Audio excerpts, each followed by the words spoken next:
Well, hello, beautiful people and co-authors of My Fur Baby Wrote This Book. I'll tell you what, this is so special to have these beautiful people together. I hear a lot about other books that are co-authored, and there are about 15, 20, even 30 people, writers that participate. And so this is really an extremely unique situation for this book. And I'm so honored to share the book, the names, and this time with all of you. So listeners, I am introducing some of the most amazing, extraordinary, just beautiful people, and I'm so excited for you to get to know them. So here we are, special edition of My Fur Baby Wrote This Book. And I'm going to go through each writer and just ask a series of questions so that you all can get to know them. And all of their contact information will be listed in the show notes so you can independently reach out to them if you would like to. And we encourage that. We want to talk to you. We welcome you, and we welcome you into our lives through our fur babies. So, first, I'd like to start with the very handsome Hawk and ask him a few questions to share with you all. So, Hawk, please share your name and what you love most about what you do. Well, my full name is Håkon Rian M. Ancient Ueland. It tends to be a mouthful. I added my music name M. Ancient as a few years back. What I love most about what I do, I get to do what I love most. I get to be with my beautiful trolleys Nessi. I get to work with social work. I get to work with healing. I get to work with wonderful people like this, writing, cooperating. Uh, I I get to work with what I love, and that's what I love about what I do. I love that. Thank you so much. So, I have a few very specific questions to ask you, but first, I'd like to ask you about the fur baby who inspired you to co-author this book and maybe give us a short little bio about your beloved fur baby. Trolleys Nessie was born in 2017. She's a Malinois, huge Malinois, 34 kilos, and she was too tough for her owner. She was trained in protection and everything, and some discipline. The owner decided she couldn't have her anymore, so she shipped her off to a new family. They decided they couldn't have her anymore. The military took a look at her. They saw that they couldn't, as I said, subdue her. She was too tough, too strong-willed, too reactive. And then she met me.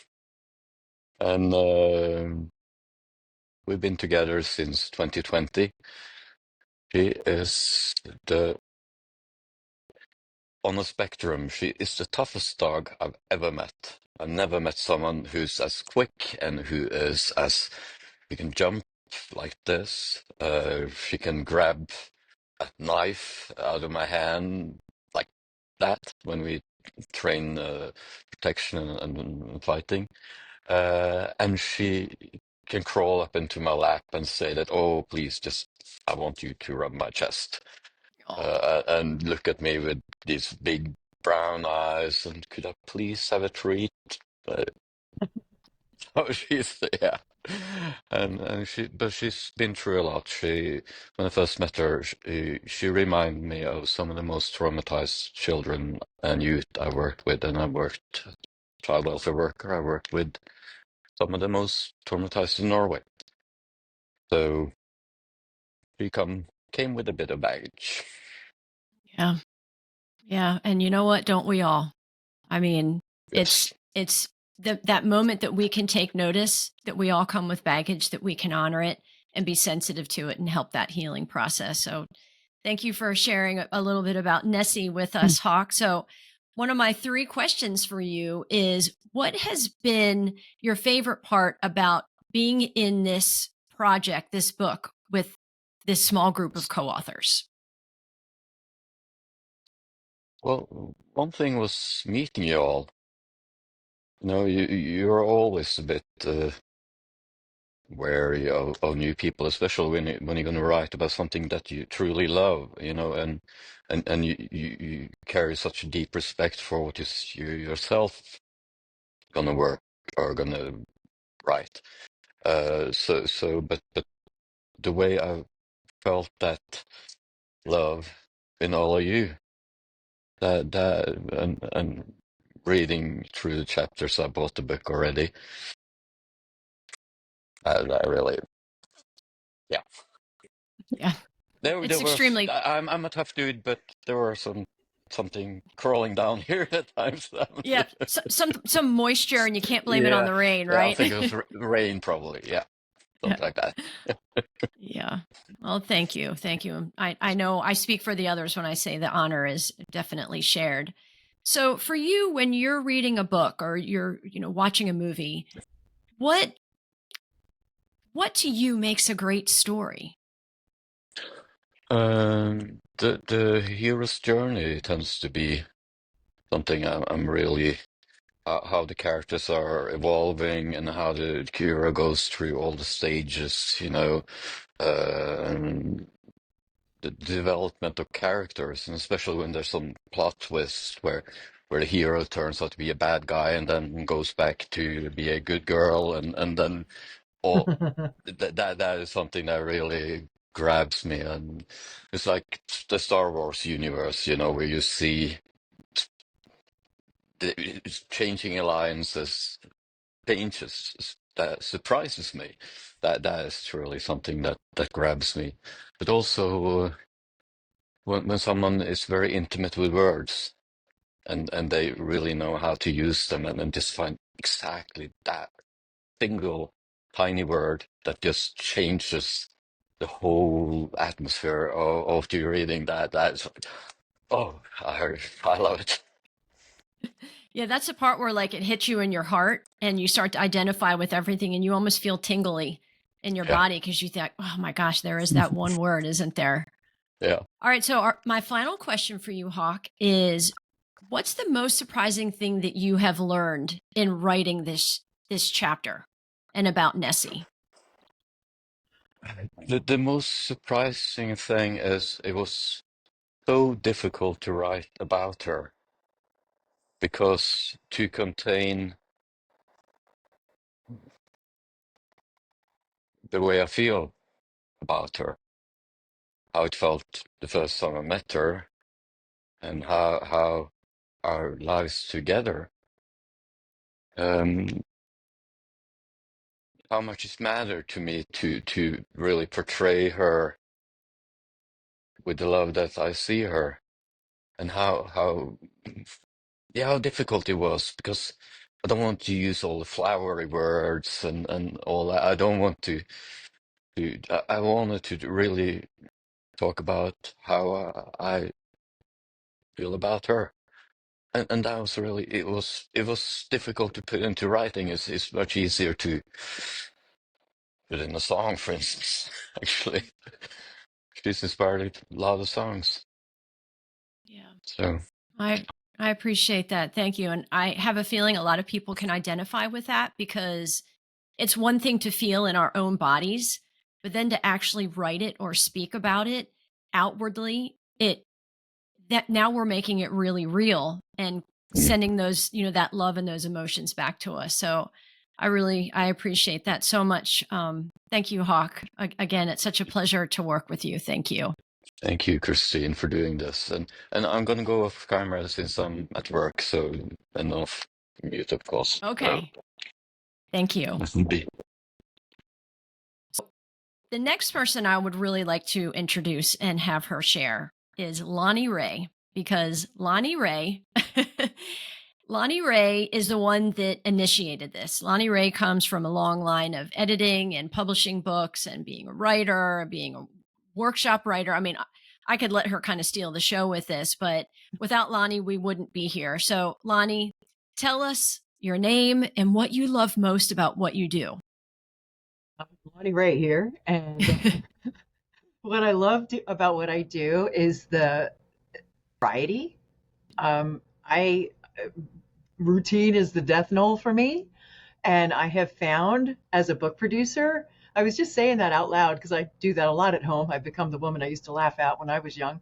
I was like, you know what? I really love all the different things that I get to do in the process of finding you guys, picking a theme, creating the cover, doing all this stuff. And I love beginning, middle, end. Next. I did the same thing in film and television. I love doing infomercials and commercials as opposed to feature films because it wasn't so ongoing. It was, instant gratification. And you guys know I like to take the zip line to the finish line. And right. So I just feel like we could get things done sooner, way sooner. And it isn't pressure, it's perfection and it's precision. And I'm a perfectionist big time. And I really, really love the outcome of all this effort, all these hours. You should. The other part that's really, honestly, if I can have two things that are favorites, it's what happens for you guys. There's going to be so much more that happens after the book is published. Yeah. See, there's so much more that happens. And damn, where's the Kleenex? It is why I love what I do. Yeah. Because this is life-changing. Yeah. Well, I mean, your heart is wrapped around the impact that you invite for these co-authors, for us, for all the other co-authors that participate in the books that you put together. And I imagine that's extremely emotional. So thank you for being you. So, all right. So you do not have a dog, which is fine. Cause I mean, cats are fur babies. Okay. If you've got fur and you're a home pet, I hate to say pet because to me that minimizes the fur family member that's in our family. But what was the fur baby who inspired you to put this book together? It was a story. It's a combination. I was stuck after publishing volume 11 in the Rattled Awake series. I was thumping my head for weeks. I was completely blocked. And I was panicking. And then some really weird things started happening. So these weren't fur babies that inspired me. These were winged angels.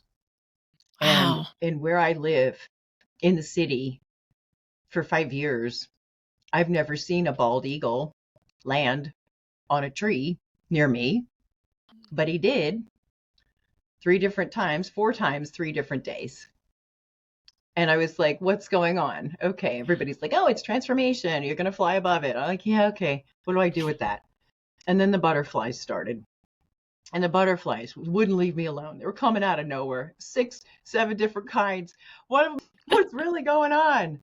And a hummingbird came so close I had to put my hand up to say, stop. Don't hit me. Yeah. So there were all of these things in nature that were happening. And I was like, what's really going on? Mm-hmm. And then I said, I wish, aside from the typical, oh, it means transformation. I found myself wishing that I could understand them. I was like, what would they say? What are they trying to tell me? This is freakishly, like it was insane how much this was happening. Even so, I was like, what are they trying to tell me? And then I thought, what if animals had a voice? I've always loved Glenn Larson, who now I call him a cartoonist instead of a cartoonist. But, giving voice to barnyard animals was hilarious. And then Nessi, Hawk's dog, one of the photos that she's been in a couple of books with Hawk and me, and Nessi's photo wouldn't leave me alone. It was in my mind's eye almost constantly. And I was like, well, I wonder what Nessi's trying to tell me. Hey, hang on, let's give her a voice. I know, we'll call her a coauthor. And it just rolled from there. However, I did include a story about Lulu. Lulu, the kitten that was bought for me, became the treasured end-of-life companion for my business partner. So, yeah, I know the impact. And he was a bona fide certified dog-only guy. And that little kitten changed everything. Oh, so I wanted to include that story because for those bona fide certified dog only guys, maybe consider a little fuzzy kitten. That's might right. change your world too. So, well, thank you for sharing that, and I'm so glad you got to tell your story too. Because, like I said, cats are fur babies too. This is, they are not limited to canines. So what has been your most favorite part about being included with, our us, these writers? Because I know as in other books, it has been a lot more writers doing participating in the project.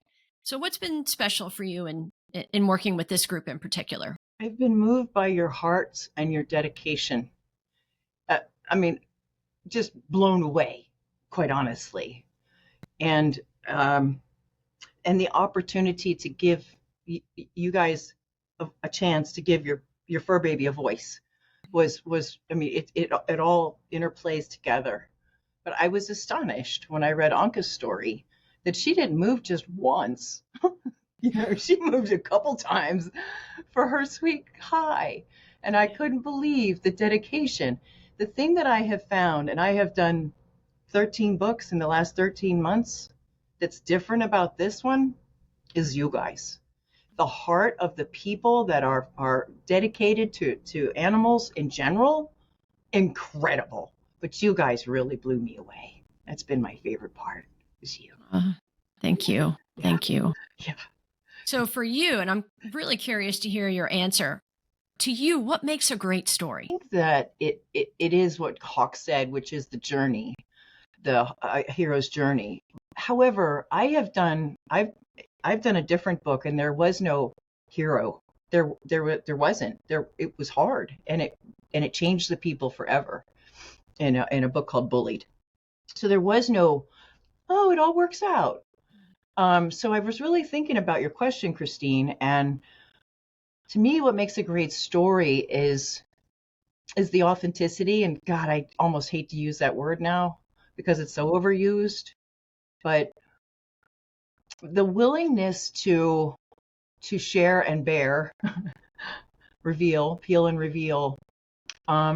But that in these so chapter books are different than a real book, a whole book rather, and so there's a need for kind of skipping rocks over rough seas. Let's get the reader to and through it so that they can come out the other side with you, and that's what I love about doing these kind of books is you have the impact of a whole book in a chapter so that it can be.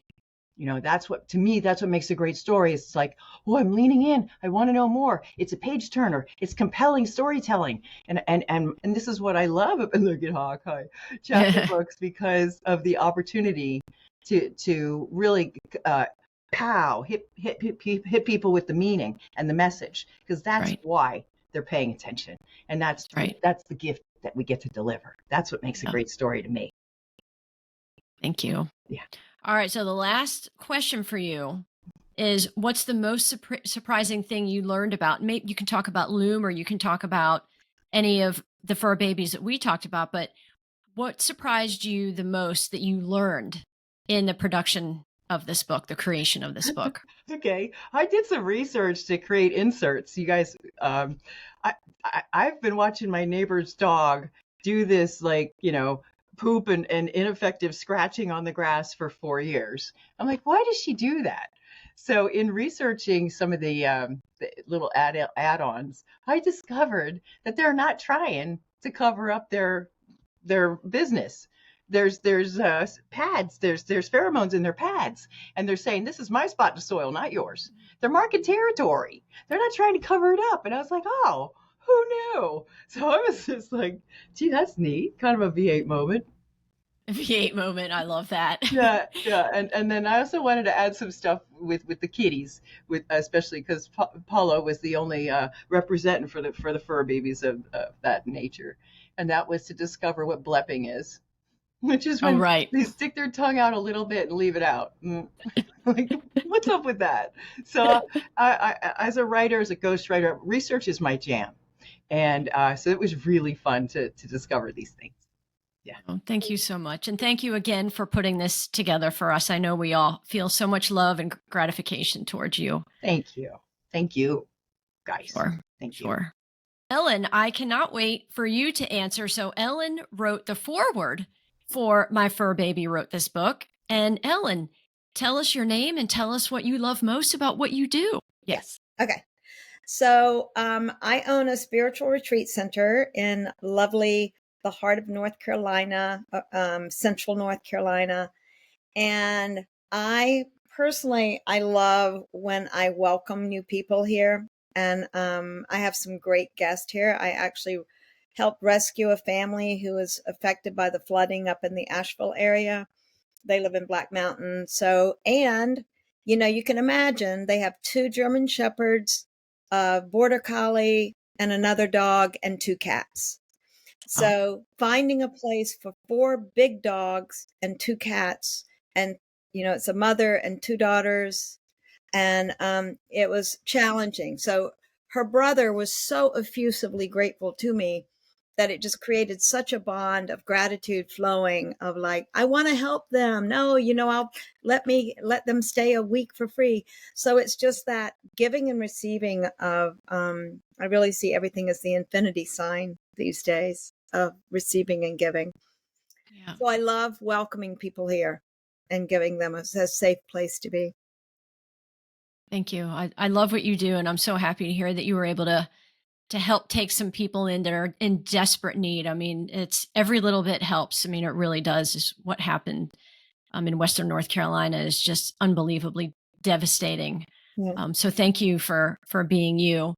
So now you have a fur baby or fur babies. Yes, I was thinking he would be wandering up, so I would have him in the thing with me. He is sleeping and he's deaf, so I can't call him and say, Murphy, come here. Okay. But yes, I do. He is my heart and soul. If I had 50,000 drop from the sky right now, I seriously would clone him because he is the most amazing dog I've ever had. And Oh, I love him, and I do think he's reincarnated from another dog I had, which is part of the foreword for the book. oh, So yes, oh, I can't wait. I can't wait. So we, listeners, the book hasn't yet been released and we don't know what the foreword says or the afterword that Lonnee wrote. So I can't wait. I can't wait. surprise, surprise, right? Yeah. Yes. So Ellen, what has been your favorite part of working with this intimate group of writers? It has been magical from the moment that I popped in on y'all last Saturday of just, there is something seriously energetically magical about this group. And it's like one of these magical moments in time of that we're attracted at the same time. And Lonnee, I tell her, she's the epitome of like, what you want to attract. It's like, wow. So it's just literally meeting all of you. And I love meeting people from other countries. It's my jam. So it's like, it's just a beautiful, beautiful coming together of, and there is something special about people that love pets. Their hearts are open on a level that is like, it's just a natural kind of like rapport that's created with other pet lovers. I agree. I agree. And maybe that's why I felt like we were all family right out of the gate. Yeah. So that's beautiful. So to you, what makes a great story? For me, a great story is something that when I read it, it taps into my heart. It expands my heart. I feel inspired by it. I like inspirational stories. I love documentaries. I love short stories. I mean, this is like right up my alley because I like collaborative books as well. I like reading other people's points of view and other stories about things. So yeah, it's been an amazing journey. Just being here. Yes. Yes, it has. So what surprised you the most in what you've learned over the last week and a half, however amount of time that you learned in writing the foreword for My Fur Baby Wrote This Book? Well, it's really taught me, and I love Lonnie's like, yeah, do the zip line to the finish line. It's just the fast and furiousness of that. I have a book that I've been wanting to write for forever. My year in Europe when I was 26-year old, which I have everything saved to do it with. And yet it's been in that. I mean, I'm 71, so I get to do it soon. And I'm like, it's inspired me of that. It doesn't have to take forever. Just do it. Just get it done and not think that it takes a long time. It's like this has broken that myth of like, Yeah. get it done, get focused, and go to the next, beyond to the next. So Yeah. I love that. Love that. Awesome. Well, thank you so much I know, again, I speak for everybody when I say we're so happy to have you here and to be a part of this very special project. And thank you for your share. And again, listeners, I'd like to repeat that all of the co-authors will have their details and contact information in the show notes so that you can reach out to them. So, Paolo, I'd love to move on to you. Anke, I'm saving you for last because Kai, he seems to be a little bit of a show stealer, so you get to almost close us out. But Paolo, so tell us your name and what you love most about what you do. Well, thanks for having me. I'm Paolo Trapiccioni. I know my name doesn't give it away, but I live in the UK. So I'm a little bit the odd man out here. So I'm just getting started on what I consider my life's purpose. So I'm in the process of getting myself established as a mentor and a counsellor, and just basically creating a service where people can come to me with anxiety, depression, PTSD, loss, that kind of thing, and just basically being there to listen and help them through it. I'm also a published author outside of this, and busy squirreling away on the second one.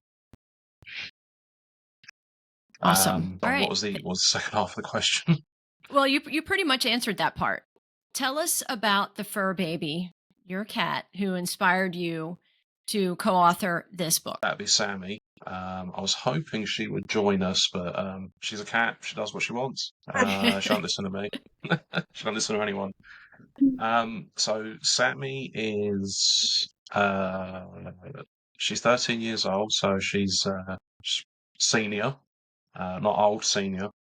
But she's still the reason I get up in the morning, and she walked me through some very dark times after we lost her brother about 3.5 years ago, very suddenly to illness. And I went through a full-blown dark night of the soul, and she was a big contributing factor in pulling me through that. So yeah, she's special to me like that. Yeah. I know people are like, cats, really, like they kind of don't really care about their people, and it's a bit of a meme that dogs have owners, cats have servants, however you want to phrase it. But my experience with cats has always never been that. They're a lot more independent, but they know when you're hurting, they know when you're not right, and they'll come and do what they can to help. Yeah. They'll bring you unwanted presents from the garden and everything. That maybe the humans don't consider presents, but Yeah. So Paolo, what's been your favorite part of working with all of us writers? Right. So full disclosure, I do not read nonfiction. I'm not a fan of it. I never have been. I'm strictly a fiction, science fiction, that kind of thing. But I think you guys have converted me, that I'm more willing to just read things that have come like personal accounts from people. When I read the other chapters, it's like, you know what, this is legit. This is people's honest to God experiences, and it hit me harder than like anything else I'd probably read up to this point. So yeah, I mean, just getting a little window into. I mean, like, I don't know any of you from Adam, but just getting that little window into that part of your life through the common language of having a beloved animal. That was probably the best bit for me. Yeah, that's so beautiful, Paolo. And I mean, I almost feel like now I don't even need to respond to that because you pretty much took the words right out of my mouth. That was really lovely. And listeners, if you haven't figured out, Paolo, he speaks like a true Brit, and he's got this beautiful sense of humor that is dry and wonderful, and then mix it with he mixes it with high emotion. So, Paolo, thanks for being you. So, tell us, what do you Hmm. think makes a great story? Okay, so what makes a good story for me? Hmm. Um, so as I said already, I'm very much into my sci-fi, my fantasy. I'm an anime nerd.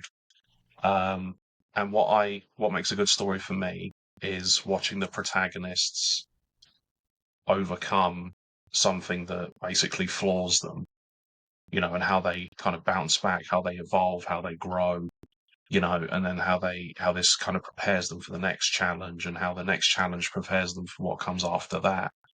And again, to relate it to the previous question, how for everyone else, how they met or how they were parted from the pet in question, was a major event in their life. And watching how it was handled, how you guys grew from it, how you evolved from it, that's what made the reading so compelling for me.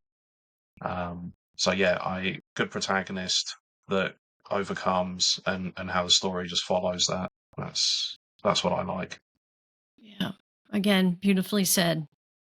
Oh, all right. This one, I'll be curious to hear your answer because I know that you've Hmm. learned so much from Sammy, from your cats over the last couple of years. But what surprised you the most in what you learned, what you realized, what maybe awakened to you in writing and being a co-author in this book? So writing from Sammy's perspective took me out of my own head, because the way I am, I do get lost in my own head very often, and I struggle with perspective. But being forced to essentially create 4,000 words from the perspective of another person made me see um, just how far I've come since the events that I depicted in my chapter. Because there are days where I think, I just haven't got anywhere. Like nothing's really changed. What am I doing? And then just being able to take my line of sight, transfer into Sammy, and being like, well, no, actually, I have made progress. Actually, I have got somewhere.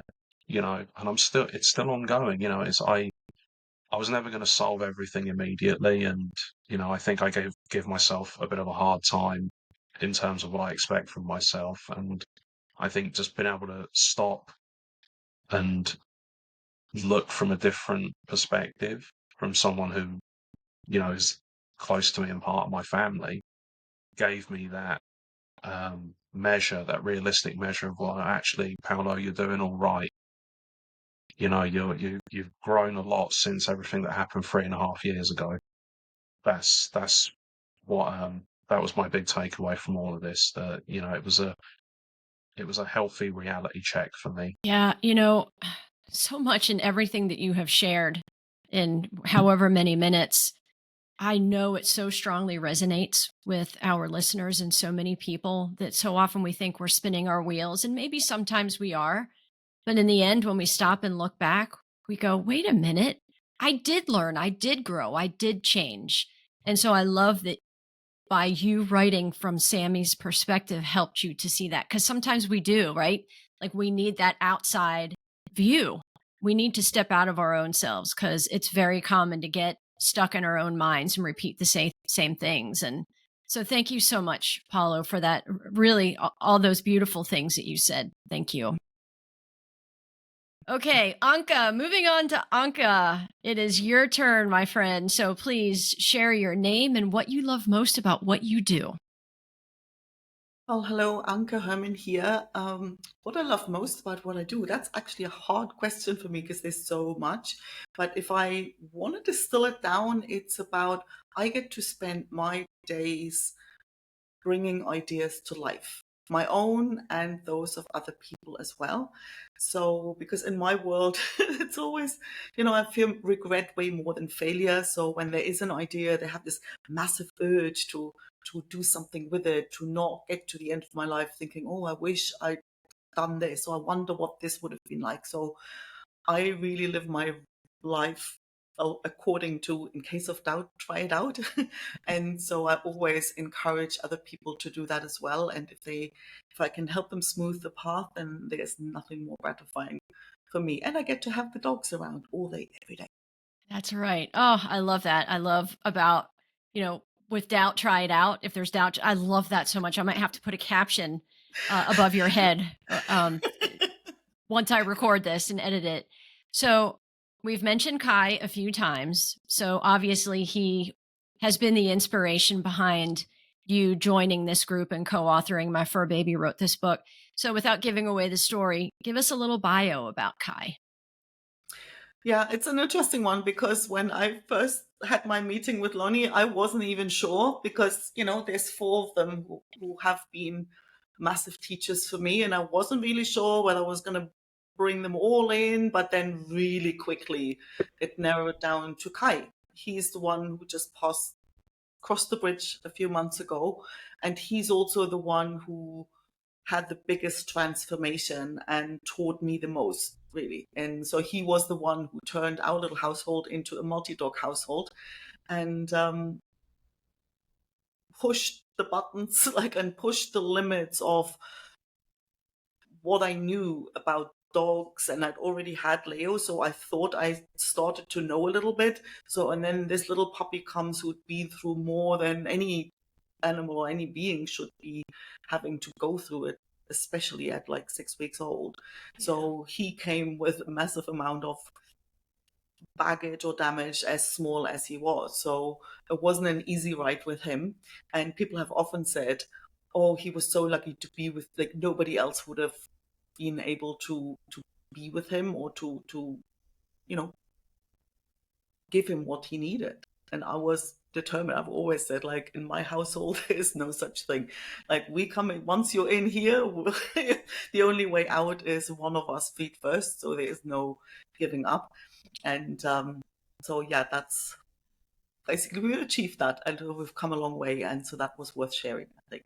Yeah. And, I just want to point something out here that you said that he had so much trauma, experienced so much trauma, even by 6 weeks old.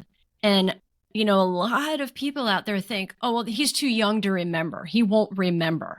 And, and they might say that for humans as well. And it absolutely is not true. I mean, we are most impressionable when we are young because that's when our brain is the most absorbent.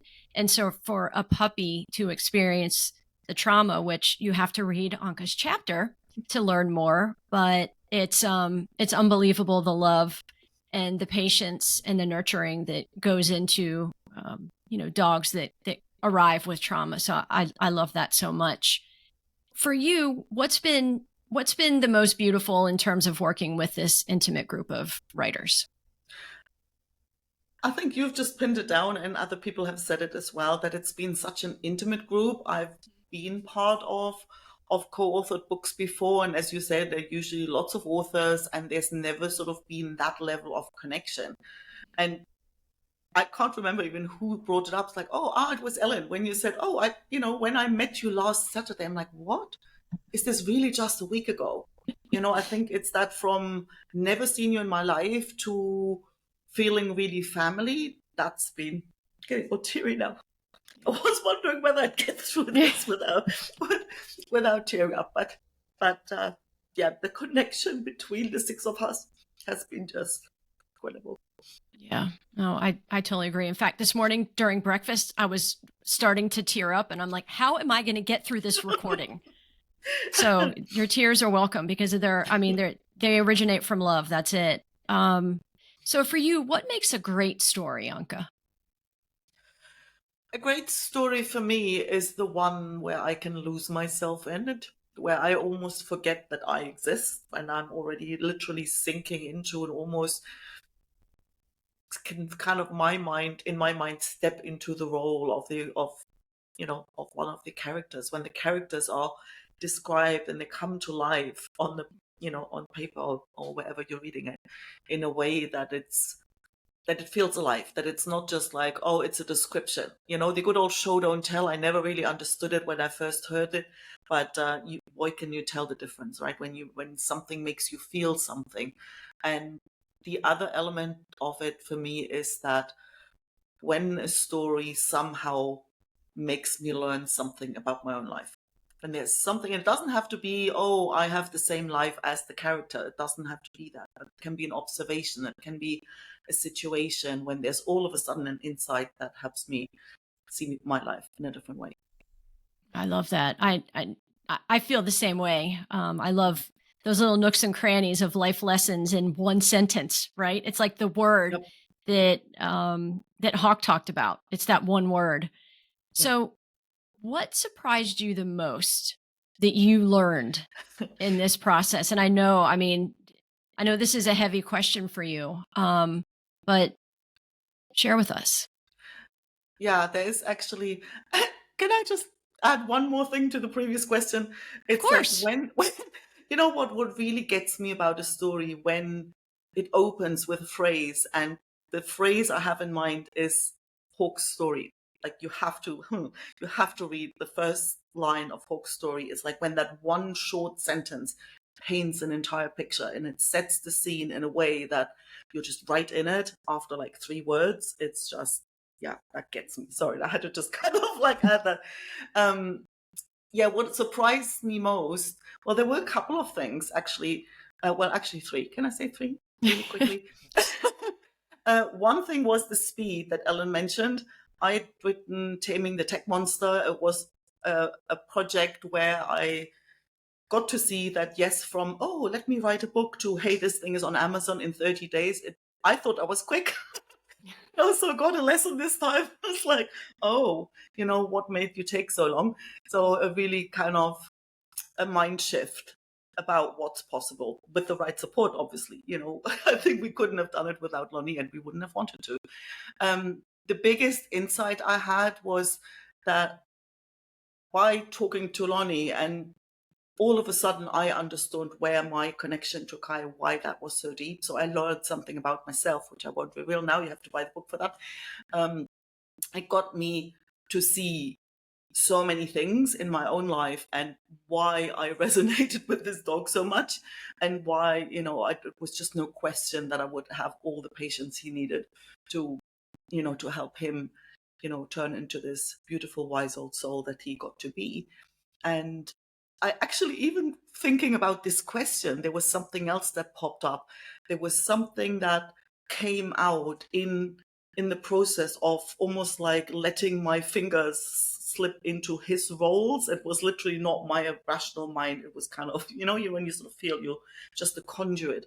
And he said, like Kai said something in the book where I'm like, oh, I'd never really seen it like that, where his car phobia, like, because he was, throwing up like in the car 2 days before he passed. Like it was literally, he never got over this kind of, the car was never a space. And he said something in the book where I go, oh, I finally understand why that was. So there was that massive insight that came actually after when I actually bought the book and read the book. So that was really surprising. Yeah. It's, this is like the beauty of time and perspective. I mean, certainly when we're in the middle of something, we can pick up on the obvious things, right? Like, okay, he's doing this or he's doing that or whatever it might be. I mean, this is us in life with humans, animals, coworkers, jobs, whatever. But it really does take almost going through a bit of heartbreak and devastation to dig deeper, to understand how we truly connected with that beating heart, whether they're still here or not. And it's a beautiful, it can be a really painful process, but it's also extremely beautiful that if we open up enough, we can take that love and continue giving it while our heart is still beating. So thank you. Thank you so much. Well, everybody, this is wonderful. And just to give a quick little bit about me, because I also was a co-author, And my name is Christine Passo. And what I love most about what I do is the opportunity to keep an open mind and learn from everything around me. Because the more I learn, the more I'm able to offer beauty to the people that I touch in my lives. And this is through the work that I do. I've seen grief in a whole other light, and I thought I knew grief, and I did, but I only knew it to a certain depth. And so I love now being able to connect with everybody on that deeper level so that they feel validated and they feel seen, and walk them through the healing process that may be forever, but it's finding those bits and pieces and nooks and crannies and lessons that we can wrap in love and contribute to those in our lives for the rest of our days. And what I loved most about working with this crew is the cultural diversity, because we all bring something so incredibly different to our stories and to our love due to how we grew up and where we live and what we've gone through and our ethnic backgrounds. And I mean, all these little bits matter. And so we're not all telling a story from Colorado.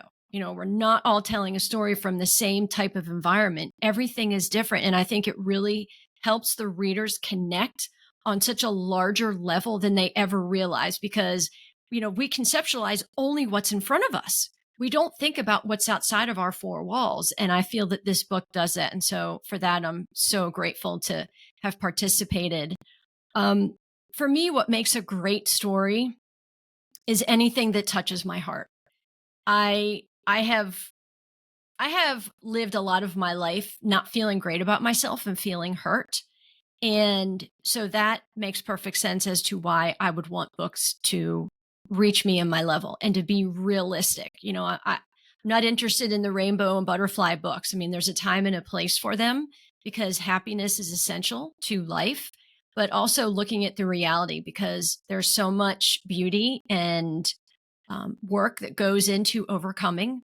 And so I love stories that reach me on that level and that I can cheer someone else on for what they've gone through in their life.